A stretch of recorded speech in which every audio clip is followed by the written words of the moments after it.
Okay, so this is our pediatric habilitation project. I'm Dani. I'm Kaitlyn. So, just a quick little history on our patient. 4-month-old patient being seen for a diagnostic ABR after failing an automatic ABR screening in both ears at the hospital and outpatient appointment. It was born full term, no complications before or immediately following birth, and there's no family history of hearing loss. So, the first assessment we did today was tympanometry. We used a 1000 Hz tone burst due to the age of the child. This revealed type A TIMPs bilaterally, which indicates normal eardrum movement. The DPOAEs were absent from 1500 to 10,000 Hz bilaterally, indicating abnormal outer hair cell function in each ear. So, then a click or tone burst ABR was done, which conducted using a click from 500 to 4,000 Hz in both ears. No response noted at the limits of the equipment at any stimulus. Then bone conduction ABR was done using an unmasked click bone, revealing no response at the limits of the equipment as well. So, at this point, this patient has been diagnosed with profound sensorineural hearing loss in both ears. Absent bone conduction, ABR confirms the hearing loss as a sensorineural component versus conductive or any other retrocochlear as well. This patient should be fit with binaural amplification as soon as possible and receive a cochlear implant evaluation if the parents wish to proceed with that intervention. Cochlear implants will help with speech development as compared to hearing aids with this severe of a hearing loss at profound would only provide awareness to sound, not necessarily speech understanding.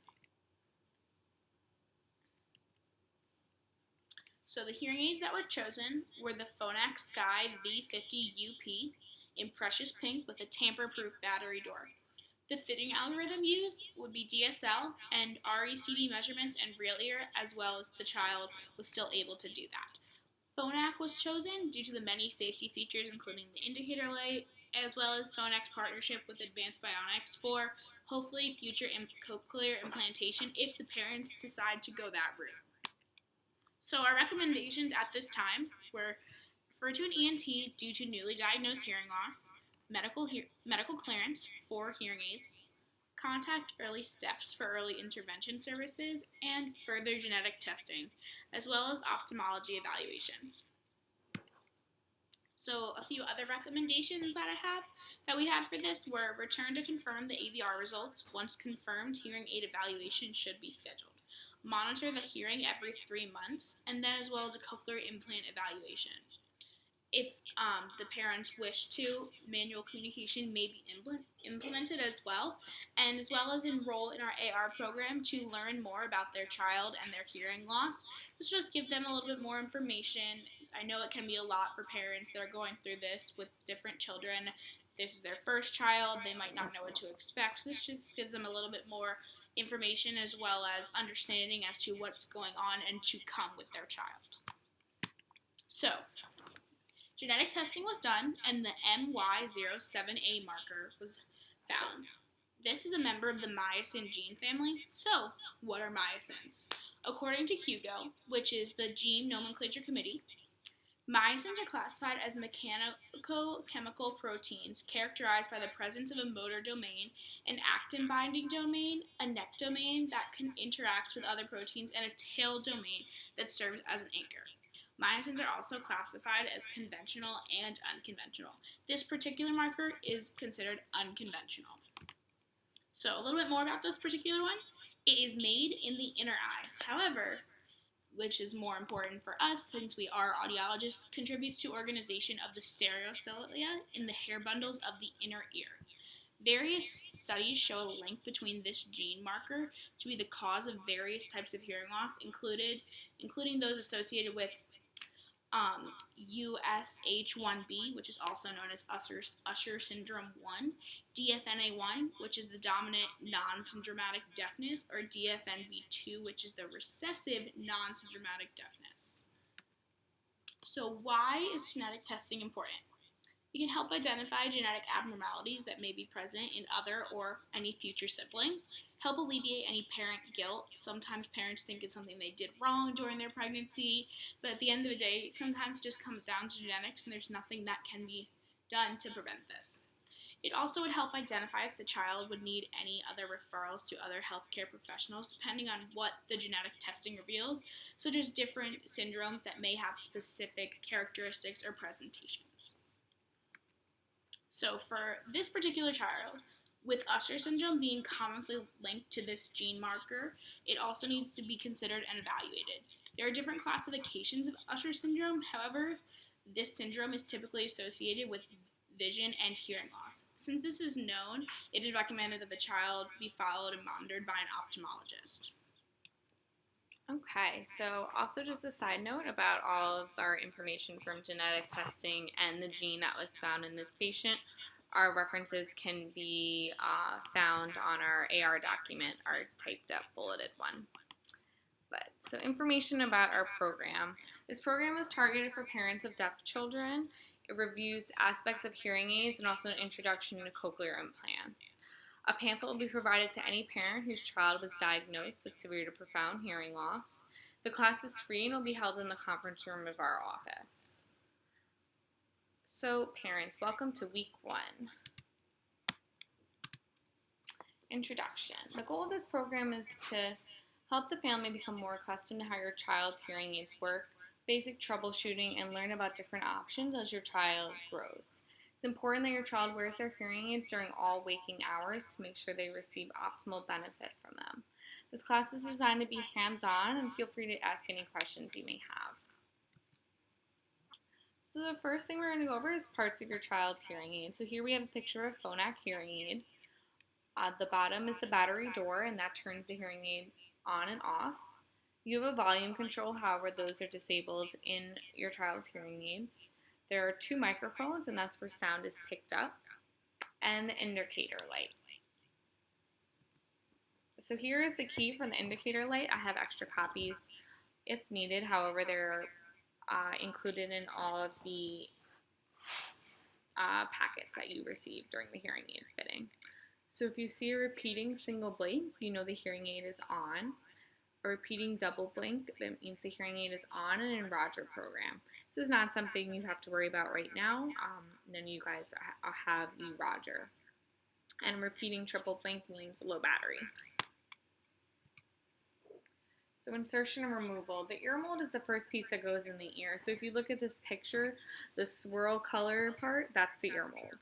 Make sure, you want to make sure that the correct hearing aid is going in the correct ear. So at the bottom of the actual hearing aid, there's little dots. Right is red and left is blue. To put the ear mold in, you're going to pull back on your child's ear and gently insert the mold. It should fit snug in the ear. Once the ear mold's in place, you're going to place the hearing aid behind the ear. To remove, take the hearing aid off the ear and gently twist the ear mold towards the child's nose to help you remove it. Cleaning. Every night before bed, you should gently wipe the ear mold with the cleaning wipes provided to you or with a tissue. If you notice the end of the mold is clogged with wax or other debris, you can use the wax loop at the end of the brush that came in your kit to scoop it out. Make sure to brush the microphones every night, and you want to brush down to get the debris going towards the ground and not into the other microphone. Here's just a picture of the brush that you guys were provided. So that wax loop, it kind of looks like a scooper. That's the best tool to use to take wax out of the end of the ear molds. And then the magnet can be used to help remove batteries. Changing batteries. So all of your hearing aids for your child take a 675 battery for their hearing aids. It has a blue tab on it.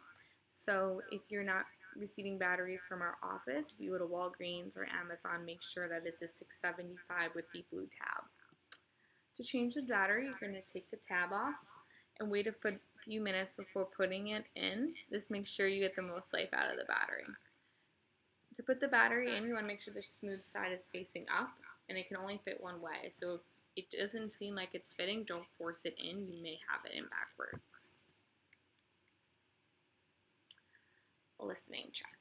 So everyone received a listening scope in your care kit that you received with the hearing aid fitting appointment. It's important to check to make sure your child's hearing aids are functioning properly. So you're going to place the earbud in one ear, The ear mold opening that goes in your child's ear canal, you're going to put at the other end of the scope. You're going to talk directly into the microphone to make sure it's clear and the volume's appropriate. Whenever I'm listening to hearing aids, I usually say the days of the week and different sounds like ah, ee, oo, sh. Feedback. If you're noticing your child's hearing aids are starting to whistle, the first thing that I recommend checking is how the mold is fitting in their ear. Did you put the mold in correctly? Or your child may be growing out of the mold. If so, you want to bring your child back into the office and we'll make new impressions to make new ear molds. If that's not the case, make sure the microphones aren't covered. A lot of times when kids are in car seats, it's pretty snug around their ears. The hearing aids are going to whistle because you are covering the microphone. So you want to make sure that that is clear. So week 2. So we're just going to talk about modes of communication. So with the significance of a hearing loss, parents need to decide whether or not you want to do oral or manual communication. Oral communication, you will most likely have your child in a mainstream school, where they'll be speaking whatever is the prominent language that you decide at home. Manual communication is American Sign Language, and if you choose this route, you can have your child mainstreamed, where they could have an interpreter in school, or they can be enrolled in a deaf school. I just think it's critical that you want to decide how you want to raise your child, even though they're not going to school anytime soon. But if you do want them to learn sign language and only sign language, you want the other family members to learn as well so they can be a part of conversation. And also continue to always speak and sign your baby if their hearing aids aren't on or they're not working. It's important to narrate things like diaper changes and feedings because you have that bonding with your child. So resources, Early Step is a good intervention program for children from 0 to 3 years old. There's many different disciplines incorporated in this area. It's a great resource for retaining a speech evaluation. You can receive help from an oral rehabilitation therapist to make sure your child has all the services they need. So week 3, Introduction to Cochlear Implants. So the evaluation process is long, and the first step is to see if your child is receiving any benefits from hearing aids. It's important to move forward with this process because a child can be implanted as early as 12 months old. However, they have to have their hearing aids on for a minimum of 6 months to make sure that they at least attempted to receive benefit. So some of the topics that will be reviewed during the CI class are parts of a cochlear implant, risks of surgery, how long the surgery is, the timeline of when the implant will be turned on, and different oral rehabilitation programs for children with cochlear implants. There's a lot of good programs that are online and can be used at home to help with developing speech. Okay, so now fast forward 10 years later. So now this child is about 10 and a half. The parents decided to go with bilateral cochlear implantation. Advanced Bionics was chosen. I know we talked a little bit about why Phonak was chosen before, so Advanced Bionics was the one they decided to go with since it had that collaboration with Phonak, which they had already felt comfortable with using. So oral communication as well as the use of sign language was chosen by the parents. This can also be considered total communication. The parents wanted to be able to mainstream their child in school, however, wanted them to be a part of the deaf community by utilizing sign language as well as embracing some aspects of deaf culture. So not only did the child learn sign language, so did the parents, and they were able to help them learn about that as well as then be mainstreamed in the school system. So, still continued this fast forward. So by age 6, this child was performing at an age-appropriate language level for both expressive vocabulary and receptive syntax. This collaborates with some of the research that's stated in our typed out document that we submitted already that was found when comparing hearing aids as well as cochlear implants for those with severe to profound hearing loss. So in the end, they all lived happily ever after.